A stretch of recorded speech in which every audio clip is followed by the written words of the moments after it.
유월절을 지내시는 장면의 기록입니다. 유대 율법 전통에는 유월절이 되면 이스라엘의 모든 남자들은 하나님의 성전이 있는 예루살렘에 올라와서 유월절을 지키도록 되어 있습니다.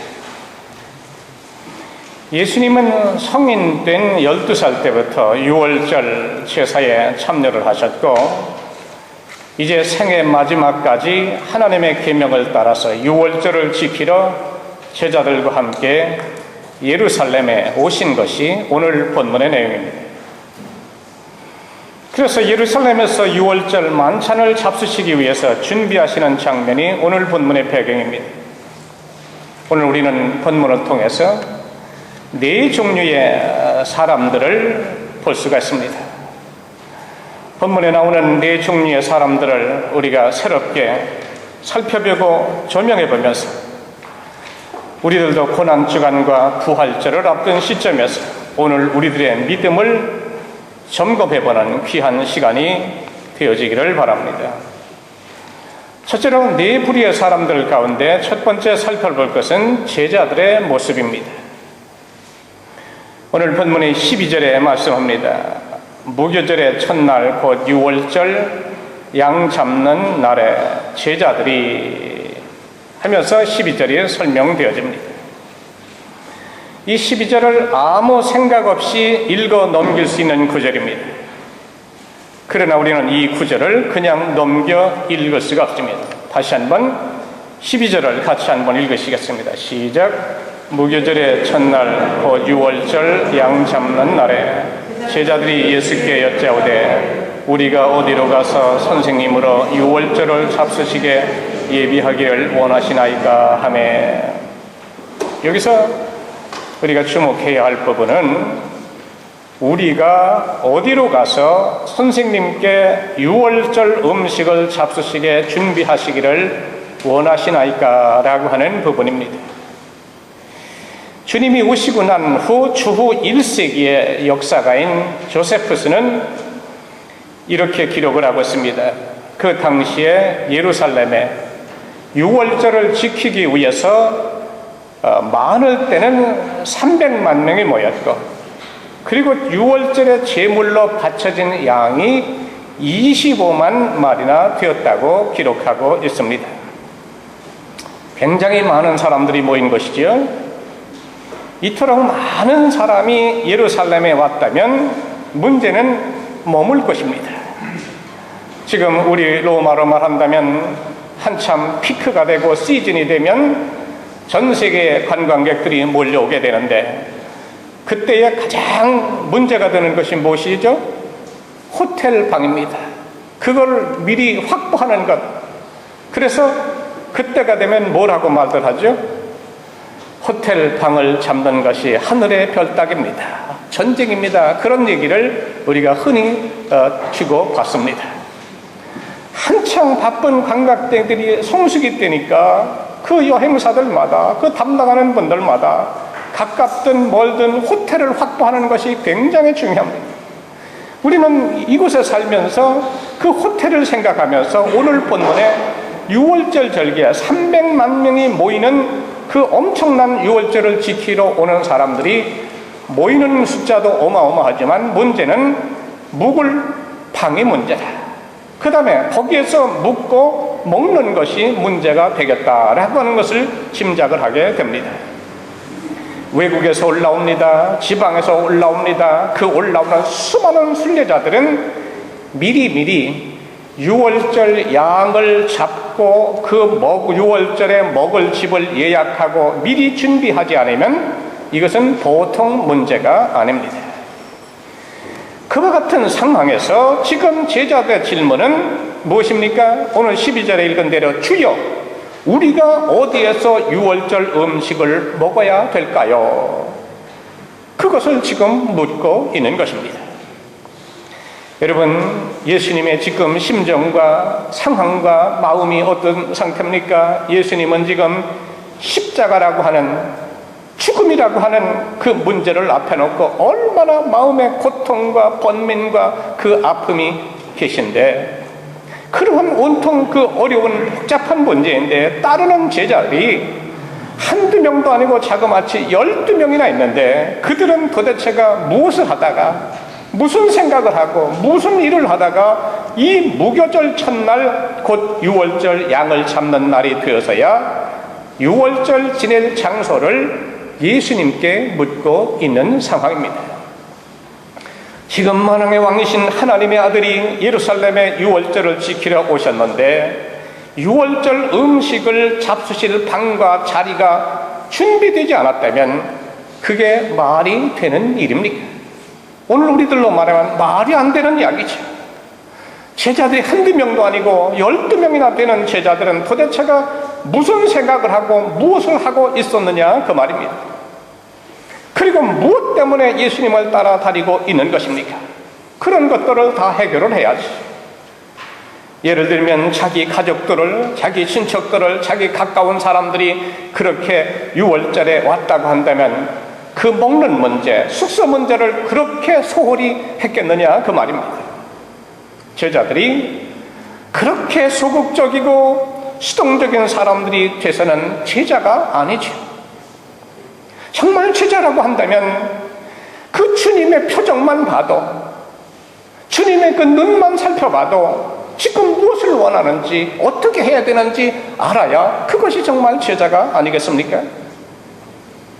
12명이나 되는 사람들이 예수님과 자기들이 먹을 유월절 방 하나도 제대로 준비하지 못하고 유월절 그 당일이 돼서야 호둥지둥 예수님께 찾아와서 어디에서 선생님과 우리가 유월절 음식을 잡수시기를 원하십니까? 라고 묻는 것은 참으로 제자들로서는 무책임한 태도가 아닐 수가 없다고 하는 사실입니다. 우리는 오늘 본문을 통해서 예수님께만 초점을 맞춰 놓고 이 본문을 읽지를 말고 좀 넓게 생각해서 예루살렘에서 최후의 한 주간을 지내고 계시는 예수님의 그 주변에 있는 사람들에게도 눈을 돌려서 그들이 십자가를 앞두신 주님을 어떻게 따라갔는지, 어떻게 도왔는지, 그리고 어떠한 언행들을 했는지 바라보면서 오늘 본문을 읽을 수 있어야 합니다. 왜 그렇습니까? 그 네 부류의 사람들의 모습이 십자가를 앞에 놓고 이 사순절을 지키는 바로 저와 여러분들의 모습이 되기 때문입니다. 제자들의 모습에서 우리들의 모습을 발견할 수 있어야 합니다. 신앙생활에, 교회생활과 직분생활, 그 신앙생활에 매사에 소극적이고 수동적인 우리들의 신앙 태도는 주님의 마음에 근심거리가 될 것이 분명하다는 것입니다. 지금 그런 제자들의 모습을 바라보는 주님의 마음이 얼마나 착잡하셨겠습니까? 도대체가 제자들이라고 하는 것이 미리미리 준비자지, 이런 일도 그 미리 헤아려 보지를 못했다고 하다니, 제자들이라고 하는 그 그룹들이 이렇게 예수님의 마음을 헤아리지를 못한다니 예수님의 마음이 어떻겠습니까? 그런 제자들의 모습을 바라보는 주님의 마음이 얼마나 괴롭겠습니까? 그날 밤 유월절 식사 자리에서 그런 제자들을 책망하시고 주의를 주십니다. 여러분, 우리가 유학에 있는 분들 경험이 많으시고 대부분이 그런데 이 땅에 와서 언어 선생님이나 또한 그 클래스에 그 레슨을 지도하는 멘토나 교수님께서 가르치는 대로, 하라는 대로 하면 어떻습니까? 성적이 올라가고 유학기간도 짧아지고 그 스승님의 사랑을 받습니다. 그런데 지휘는 이렇게 하고 어디에선 그 톤을 올리고 이렇게 저렇게 코치를 하고 레슨을 해도 따라주지 아니하고 엉뚱하게 하면 선생님이 어떻게 해요? 스승의 마음이 어떻겠어요? 아프죠. 근데 눈을 똑바로 뜨고 그 컨센트에 집중해서 선생님이, 교수님이 가르치고 지도하고 지적하는 대로 빨리빨리 알아서 그걸 고치면 유학생활이 기쁩니다. 공부도 빨리 유학도 마칠 수가 있습니다. 사랑도 받습니다. 그 다음에 빨리빨리 성장하고 성숙해져 갑니다. 똑같은 원리입니다. 예수님의 제자들이 그런 제자들의 모습을 바라보면서 예수님이 두 가지 말씀을 합니다. 오늘 본문에 너희 중에 하나는 나를 팔 것이고, 그 다음에 남은 그룹을 향해서는 너희 모두는 오늘 밤에 나를 다 버리고 도망갈 것이다. 12명에 하나도 예수님의 마음에 쏙 드는 제자가 없었어요. 그 12 가운데 하나는 예수님을 팔 인물이고, 나머지는 위기 상황에는 예수님을 프로텍트하고 도와주고 예수님의 아픔에 함께하고 정말 예수님을 위로해드려야 할 그런 제자들인데, 정말 필요할 때는 어떻게 된다고요? 다 도망갈 갈 것이다. 예수님이니까 그 마음을 다 알죠. 그 두 가지 아십니다. 무슨 말입니까? 실망스럽다고 하는 말씀이죠. 제자들의 좀 신식으로 말하자면 제자들의 모습을 보니, 제자들의 꼬라지를 보니 이게 그러면서 예수님께서 정신 차리라고 하시는 말씀입니다. 영국의 요한 웨슬리 목사님은 교회의 교인들 가운데는 두 그룹의 교인들이 있다. 설익은 교인과 잘 익은 교인이 있다. 그러면서 영어로 설익은 교인을 가리켜서 almost Christian, 잘 익은 교인은 altogether Christian이라 그렇게 표현을 했습니다. 설익은 교인, 밥도 설고 음식도 설고 익은 것도 설익으면 여러분 맛이 어떻겠습니까? 간혹 특별히 입맛이 특별한 분은 설익은 거 좋아하는 사람이 있기는 있어요. 그러나 대부분이 푹 잘 익어야 제맛이 납니다. 모든 것이 그래요. 열매도 과일도 사람도 밥도 음식도 잘 익으면 맛이 괜찮아요. 근데 설익으면 맛도 그렇고 씹기도 그렇고 먹기도 그렇고. 그래서 설익은 교인 almost 크리스찬은 예수 냄새가 나기는 나지만 아직도 세상 냄새가 많이 나는 교인을 말합니다. 이 퍼센테이지로 예수 냄새가 나긴 나는데 세상 냄새가 over 50%, 50% 이상이 세상 냄새가 더 많이 나는 사람, 교회에 다니기는 해도 신앙생활에 매우 소극적인 교인, 교회 안에서 매우 수동적으로 움직이는 교인들을 말한다. 그래서 그런 교인은 아직도 끌어줘야 돼, 아직도 지도해줘야 돼, 아직도 뭔가 또 먹여줘야 돼. 그래서 그런 교인 가서 베이비 크리스천이라, 아직도 기저귀 차고 다녀요. 나이가 3살 4살 어느 정도 되면 그것도 뛰고 모유도 이유식도 하고 다 자기가 스스로 떠먹기도 하고 샤워도 하고 옷도 입고 학교 갈 준비도 하고 일어나기도 해야 되는데, 계속해서 중학교 고등학교 대학생 때도 계속 엄마 아빠가 알람 클락 셋업해주고 흔들어 깨워야 그때 가서 세수하고 학교 갈, 이러면 안 되죠. 나이가 들고 철이 들면 이제 성숙해서 자기가 알아서 모든 일처를 해줘야 되는데, 이런 사람을 가르쳐서 설익은 교인이다.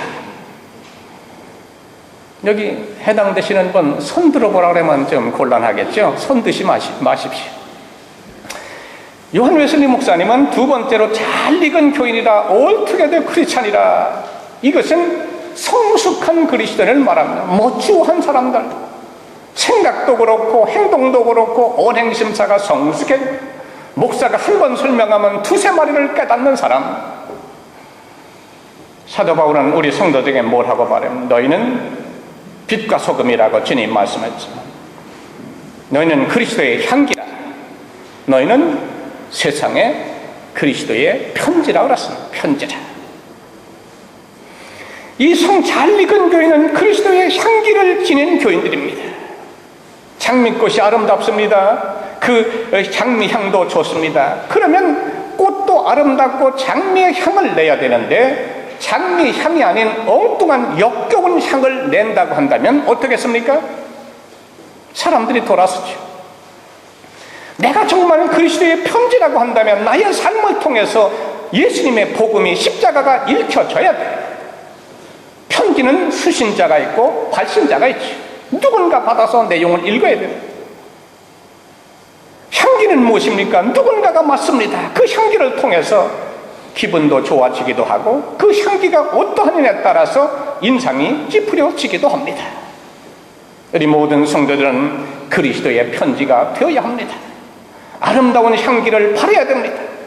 또 잘 익은 교회는 속이 꽉 찬 사람들을 말합니다. 그래서 그 사람의 중심과 생활과 안팎을 들여다보아도 주님의 제자로서 한 점 부끄럽지 않은 사람들을 의미합니다. 우리 모두는 잘 익은 그리스도인이 되어야 합니다. 이 사순절 예수님이 우리 구원을 위하여 십자가를 쳐주시는 이 거룩한 계절에 여러분의 신앙의 태도는 어떠하신지 이 말씀을 들으면서 나는 덜 익은 그리스도인인지 잘 익은 그리스도인인지 내 자신이 한번 점검해 볼 수 있어요. 적극적인 신앙생활을 하고 있는지 소극적인 신앙생활을 하고 있는지, 능동적으로 긍정적으로 적극적으로 신앙생활하면서 교회와 주님을 섬기면서 따르고 섬기는지, 아니면 마지못해서 겨우겨우 소극적으로 수동적으로, 좀 더 말한다면 할 수 없어서 억지로 힘들게 신앙생활을 하고 있지는 않은지 한번 우리 살펴봐야 합니다. 적극적이지 않은 신앙생활은 무슨 말을 듣기가 쉽습니까? 오늘 12절에서 말씀하거든 주님이 두 가지 말씀을 하셨죠. 너희 중에 하나는 나를 팔 것이고 나머지는 위기 상황에는 다 도망갈 것이다. 결국 우리가 교회생활, 신앙생활에 적극적으로 섬기고 직분 감당하고 신앙생활을 하는 분은 교회가 어떻게 되든지, 교회가 무슨 일이 일어나든지 계속해서 자기의 신앙 지켜나갑니다. 그럴 때마다 더욱더 십자가로 가까이 주님과 함께하면서 말씀을 의지해 나가면서 그 신앙의 본분을 지켜나갑니다. 교회 안 떠납니다. 주님 안 떠납니다. 자기 신앙 버리지 않습니다. 그런데 소극적인 교우들을 보게 되면 교회가 어려워지고 나면 뭐해요? 오늘 본문에 있는 것처럼 교회 안 나와요. 또 이런저런 문제가 생기면 자기 신앙도 버려요. 좀 가정에 큰 환난 역경이 오게 되면 주님도 떠납니다. 성경 그대로예요. 그러므로 신앙생활은 적극적으로 해야 됩니다. 응? 그런 교인들에게 주님은 말씀하십니다. 오늘 밤에 너희가 다 나를 버리리라. 주님께서 십자가에 달리시고 체포당하시고 이제 끌려가시는데 수제자인 베드로도 도망을 갔잖아요. 에? 제자 중에 제자인데 다른 사람은 다 그렇게 한다고 나는 아니라고 그렇게 큰 소리 빵빵 치던 베드로인데 예수님이 잡히시니까 겁이 나니까 도망갔어요. 그때 무슨 생각이 났어요? 주님의 마음. 내가 갈기 울기 전에 내가 나를 3번 부인하리라. 주님이 하신 말씀이 기억나서 결국은 그 말씀을 듣고 밖으로 뛰어나가서 회개를 합니다.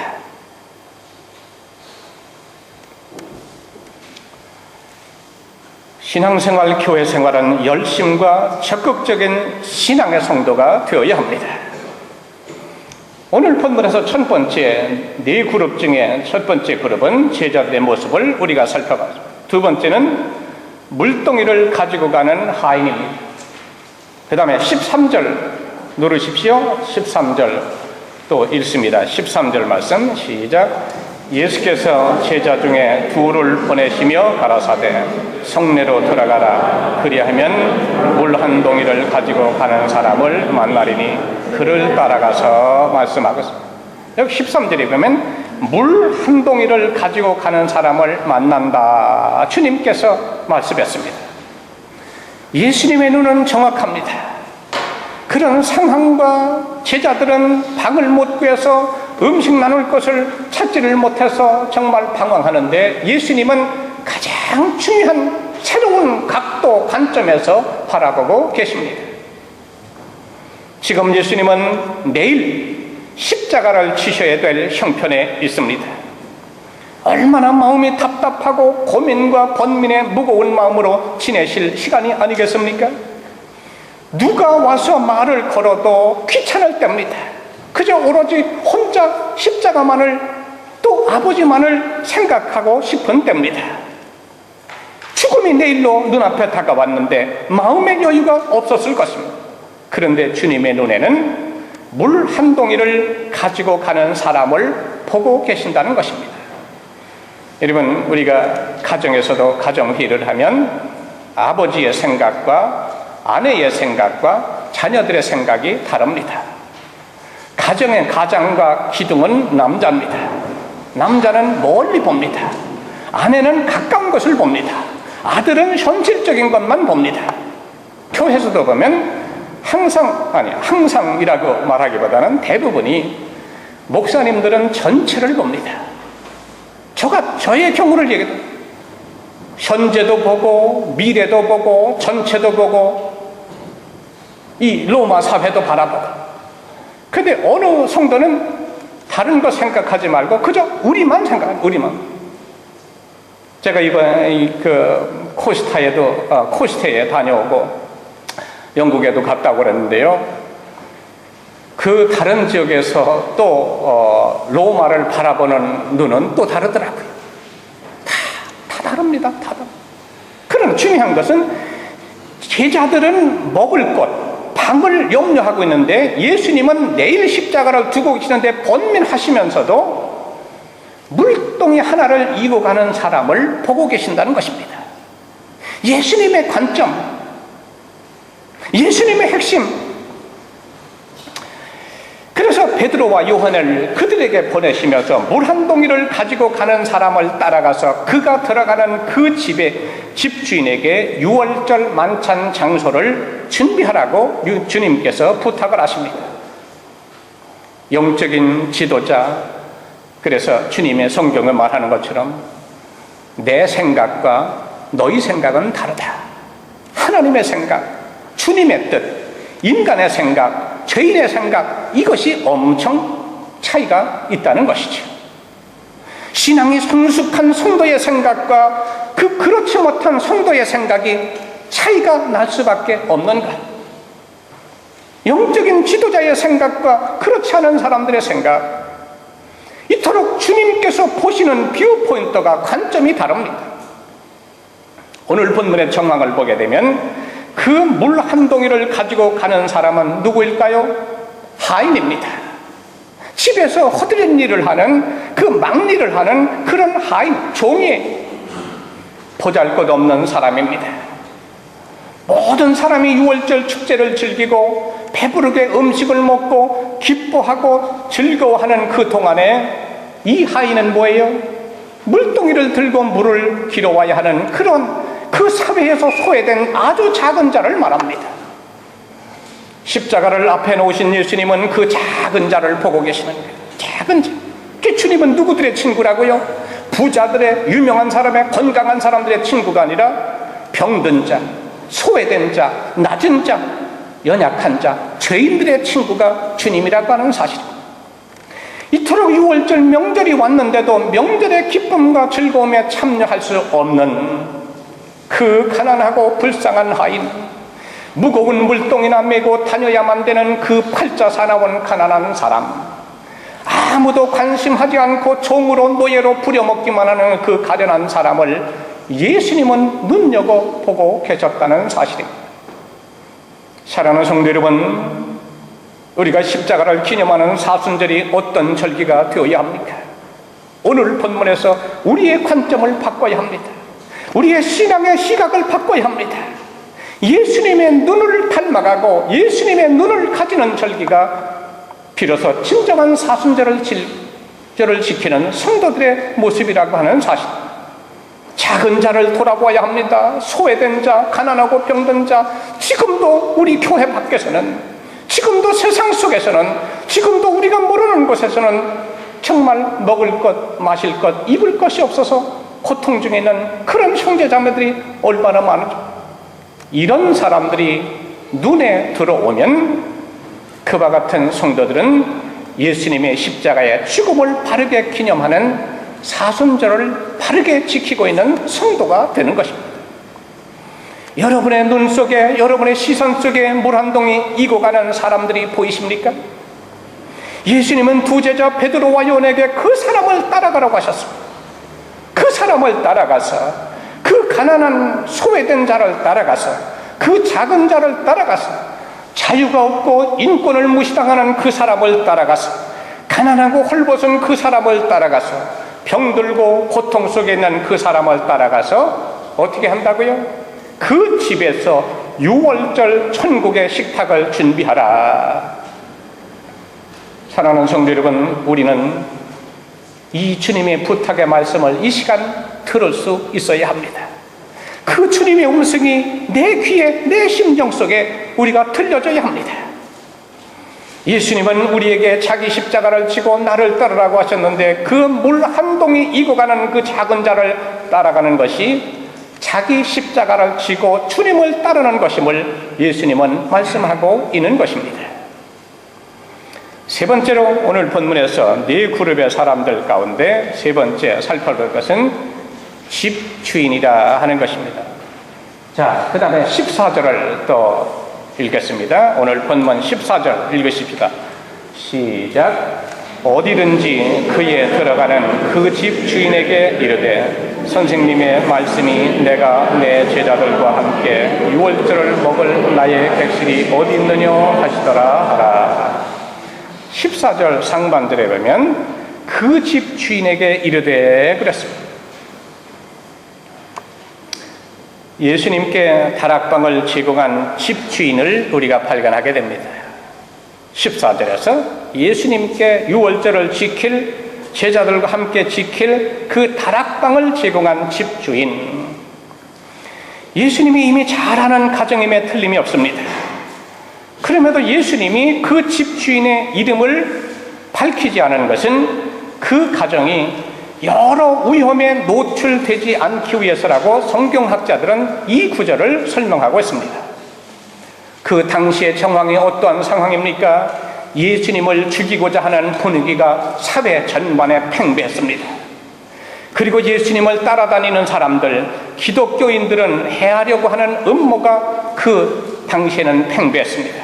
그런 위험한 분위기에서 예수님과 그 제자들에게 다락방을 내어준다고 하는 것은 보통 결단이 아닐 것입니다. 목숨의 위험이 오는 그런 지경의 상황인데도 그 집을 내어줬다고 하는 것은 보통 사랑과 헌신이 아닙니다.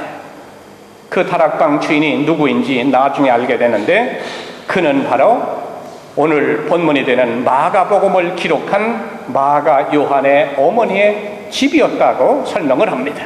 정말 훌륭한 가정입니다. 오늘 현대인들은 그 개인의 프라이버시를 굉장히 중요합니다. 그래서 교회 와도 어떤 사람은 소개하는 것 굉장히 부담스러워합니다. 대표적인 것이 한국에 있는 소망교회, 거기는 한국의 국회의원, 교수, 회장들, 유명한 분들이 가장 많이 나오는 교회이기 때문에 거기는 소개하는 거, 환영하는 거 일절 없습니다. 누구 어디서 오셨네, 어디 살아냐 묻지를 않아요. 그저 몇 수십 년이 돼도 그저 누가 누군지를 몰라요. 뭐 하는 사람인지 뭐. 개인의 그것을 비밀을 지켜줘야 되기 때문에 우리 교인들 가운데서도 그런 분들이 간혹 있습니다. 자기의 가정이나 자기의 생활들. 그래서 다 저기 하니까 그런 걸 다 조심스럽게 하는데, 그런가 하면 어떤 사람들은 자기의 집을 아주 오픈을 많이 합니다. 그래서 오래된 신자든 무슨 모임이든 또 새로운 가족이든 열심히 자기 집에 초대를 해서 있는 것 없는 것 다 꺼내놓고 이야기도 하고 아주 재미있게. 또 어떤 분은 그것도 좀 뭐해서 자기 일하는 그 사업체에 와서 우리 예배도 드리고 기도도 하고 또한 그 살아가는 이야기도. 또 어떤 사람은 바에서 만나자고 해서 가서 또 공부하는 이야기, 또 미래에 대한 이야기, 중요한 기도 제목. 또 어떤 분은 그 쇼핑몰에 그 맥도날드 이런 데서 만나서 이야기. 여러분, 역사학자들은 말합니다. 중국이 만리장성을 쌓는데 그 중간중간에 그 사람이 드나다니는 그 게이트는 만들어놨는데, 외세의 침략은 그것으로 막았을는지 모르지만 담을, 만리장성 그 담을 넘어서 외세가 침략해서 들어와서 중국이 저렇게 어렵고 못 살게 된 것이 아니라 문을 중간중간에 만들어놨는데 문지기들이 뇌물을 받고 외부에서 들어오는 침략자들을 다 통과시킨 거예요. 만리장성 쌓아놓으면 안 하죠. 그래서 역사학자들이 말합니다. 중국이 과거 옛날에 그 만리장성을 쌓지 않고 길을 냈더라면 오늘날 중국의 역사는, 세계 역사는 달라졌을 것이다. 아무리 막 성을 쌓으면 뭐랍니까? 지금은 그저 관광객들만 가서 사진 찍고 오고 가. 두 번째는 그 문을 지키는 사람들이 뇌물을 받고 통과를 시키고, 두 번째는 그 성 안에 있는 중국 사람들이 내부적인 부패입니다. 지금도 여러분들 아시죠? 중국 사람 얼마나 부패하고 뇌물과 모두 그걸로 다 되는, 그러니까 나라가, 국가가 골마서 썩는 것이죠. 외세의 침략에 의해서 나라가 망하고 무너지는 것이 아니라 내부가 부패해서 나라가 저렇게 못 살고 어려워진다는 것입니다. 그러면서 미국을 이야기합니다. 미국은 짧은 역사지만 청바지를 입고 사막과 그 넓은 땅을 개간을 했습니다. 그래서 어떻게 됐습니까? 지금 하나님 중심의 그 신앙에 의해서 축복을 받았지만 지금도 모든 분야에서 전 세계에 그 세계를 아우러 나가는 그런 나라가 됐다. 그 다음에 중요한 것은 미국이 그렇게 발전하게 된 것은 도로를 잘 만들었다는 것이죠. 도로 이야기하면 우리가 이태리 로마에 사는 여러분들이 더 잘 아시죠. 2000년 전에 이렇게 고비줄처럼 사통팔방 로마의 도로를 먼저 잘 뚫어놔서, 잘 만들어놔서 로마가 세계적인 도시가 됐다. 우리의 사람도 마찬가지입니다. 자꾸 벽을 쌓는 것은 바람직하지 않습니다. 만리장성 쌓아봤자 소용이 없어요. 먼저는 길을 만들어야 합니다. 도로를 잘 만들어야 합니다. 어느 인종이든지 누구든지 나와 함께 오고 갈 수 있는 것. 그래서 폐쇄된 사회나 폐쇄된 국가는 어떻게 됩니까? 바람직하지가 않아요. 대표적인 폐쇄된 곳이, 지구에서 최고의 폐쇄된 국가가 어디라고요? 이북이라고 말할 수가 있겠죠. 그저 인공위성을 통해서 들여다보면서 정보를 캐낼 정도로 오고 가면서는 소통이 안 돼요. 개방을 해야 합니다. 우리 조국 대한민국도 과거에 옛날에 쇄국정치 했을 때는 국가가 발전이 안 됐어요. 그래서 서양 그 외국의 선교사들이 왔을 때 복음을 전하고 자꾸 학교, 병원 지려고 할 때 뭐라 그랬어요? 시계를 가리켜서 귀신이라고 그랬어요. 시계 속에서 째깍째깍 소리가 나니까 그거 보고 생전 시계를 못 봤기 때문에 노란 사람들, 이런 사람들을 보니까 귀신이라고 해서 다 도망가고. 그런데 점차 선교사들이 목숨 들고 들어와가지고 자꾸 세계적인 것을 주입을 하고 하니까 우리나라가 저렇게 뭐니 해도 조국 대한민국이 그 좁은 나라에 우리나라가 저렇게 개화가 되고 열린 사회가 된 거는 복음이 들어가서 기독교 국가, 기독교 학교를 세웠죠. 미션스쿨, 병원들을 세웠죠. 그 다음에 문명 퇴치 운동을 했죠. 복음을 중심해서. 그러니까 우리 한국이 저렇게 개화가 됩니다. 국가도 마찬가지고 사회도 마찬가지고 가정도 개인도 폐쇄된 것은 바람직하지가 않습니다. 열려야 돼요. 개인도 교회도 사회도 열린, 그래서 누구든지 함께 소통하는. 우리 교회는 그런 성도들이, 가정들이 많습니다. 그저 가정을 오픈하고 그 다음에 일터도 삶도 그 다음에 생활도 함께 나누려고 하는 그런 가정들이 많습니다. 오늘 본문에 보면 예수님을 비롯해서 12명의 남자들이 자기 집에 오는 것을 부담스럽게 여길 수가 있겠습니까? 그렇지 않겠습니까? 오늘 본문의 마가의 다락방에 예수님을 중심해서 12명의 그 남자들이 자기 집에 오는 걸 부담스럽고 번잡했겠지만 그 집 주인은 기꺼이 어떻게 했다고요? 예수님을 영접했습니다. 맞이했습니다. 자기의 다락방을 예수님과 제자들이 6월절 만찬을 잡수시도록 오픈했습니다. 내어드렸습니다. 섬겼습니다. 자, 그랬더니 어떻게 됐습니까? 자기의 가정을 힘들고 어렵고 먹을 것 이것저것 괴로워도 그것마다 하지 아니하고 개방을 하고 그 예수님을 모셔드리니까, 제자들을 모셔드리니까 제가 본문을 정리해보니까 5가지 놀라운 축복을 받았다. 한두 가지도 아니고 한마디로 요약하면 기독교 역사에 영원히 기억되는 가정이 되었다는 것입니다. 가정을 좀 오픈하고 희생을 했더니 놀라운 축복을 받았다. 자, 첫 번째는 무엇입니까? 천국에서 주님과 함께 할 천국 식탁 공동체인 상징인 성찬식이 거기에서 시작이 됐어요. 거기에서.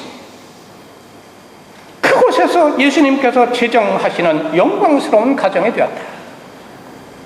두 번째 축복은 무엇입니까? 그리고 그때 주님께 내어드린 그 다락방이 초대교회가 개척이 됐습니다. 초대교회 개척. 세 번째는 어떤 축복을 받았습니까? 오순절 성령이 임한 거룩한 가정이 됐습니다. 오순절 마가야 다락방에서 성령님이 임하는 가정이 됐다. 네 번째는 무엇입니까? 그 가정의 아들인 마가가 초대교회의 위대한 선교사가 됐습니다. 마지막으로 다섯 번째 축복은 마가 복음서를 기록한 위대한 하나님이 사람이 되었다. 다섯 가지 축복입니다. 자기의 집을 예수님과 12남자들 정말 부담되고 괴롭고 오픈하고 싶지 않은데 믿음으로 개방을 하고 그들을 맞이하고 영접하니까 기대하지 않았던, 상상하지 않았던 놀라운 다섯 가지나 되는 기독교 역사의 중요한 영원히 기념되는 가정이 되었다. 우리 사랑하는 성도들도 이 말씀을 우리가 들으면서 우리들도 열심히 주님을 위해서, 교회를 위해서, 성도들의 교제를 위해서, 성도들의 쓸 것을 힘써 공급하고 나그네를 대접하고 다 성경에는 우리의 성도들 가정들도 이러한 가정들이 되었으면 좋겠습니다. 예수님이 계시는 가정, 예수님을 모시는 가정, 성령의 역사가 일어나는 가정, 그러면서 성도의 교제들이 이루어지는 가정, 초대교회 가정들처럼 얼마나 좋습니까? 네? 초대교회는 유무상통했어요. 그걸 가르쳐서 공산주의의 기원이 사도행전이다. 내 것 내 것이 없다는 것이죠. 다.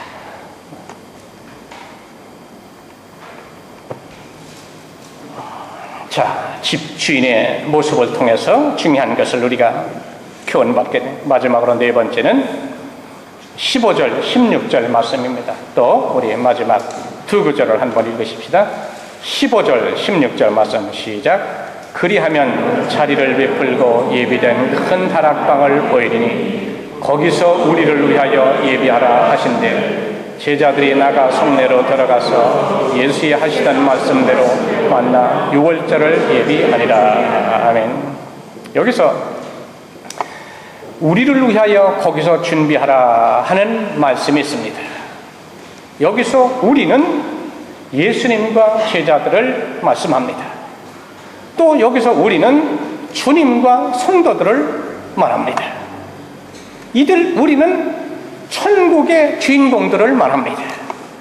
우리를 위하여 거기서 준비하라고 하는 말씀은 천국의 주인공들이 천국에서 함께 앉을 식탁을 거기서, 다시 말하면 그 다락방에서 준비하라고 하는 말씀입니다. 그 다락방은 나중에 초대교회가 시작이 된 것입니다. 사랑하는 성도 여러분, 주님과 함께할 천국 구원의 식탁 공동체는 이 지상에서 교회를 통하여 준비되어야 한다고 하는 것을 우리는 알아야 합니다. 지상의 교회는 천국의 그림자입니다. 그림자가 있다고 하는 것은 그림자가 있기 전에 실체가 있다고 하는 것을 말하지 않습니까? 그러므로 지상의 교회의 실체는 하나님의 나라입니다. 하나님의 나라는 교회에서 준비가 됩니다. 그러므로 모든 성도들은 교회를 소중히 여겨야 합니다. 교회에서 하나님을 섬기고 성도의 교제를 나누고 섬기고 봉사를 잘해야 합니다. 그리고 교회는 두 가지, 열심히 모여요.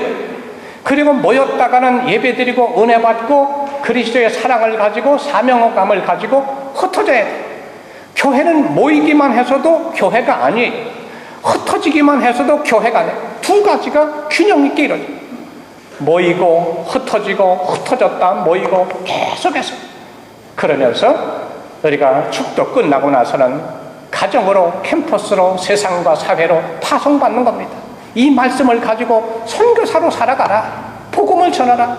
그리고 한두간 동안 세상 속에 삶을 살다가 또 은혜를 사모해서 또 다음 주 주일날, 목요일날 또 이렇게 기도회에 모여서 또 함께 기도하고 말씀을 듣고 또 은혜를 받고 이 뜨거움을 가지고 또 세상, 바라기는 우리 로마 하나님교회 성도들도 그와 같은 성도들이 되어야 되겠습니다. 이 사순절을 지키면서 오늘 네 부류의 사람들을 살펴보면서 나는 어느 쪽에 속하느냐. 이제 우리는 더욱더 주님께서 기뻐하시는 대로 정말 주님께서 무엇이라고 명령해도 주님의 마음을 시원하게 해드리고 주님의 마음을 헤아려 아는 믿음의 성도들, 적극적인 신앙의 성도들이 되셔서 믿음의 축복을 받고 여러분들의 섬김을 통해서 우리의 교회가 더욱더 부흥성장하는 로마 하나님의 교회가 되어지기를 주의 이름으로 축복합니다.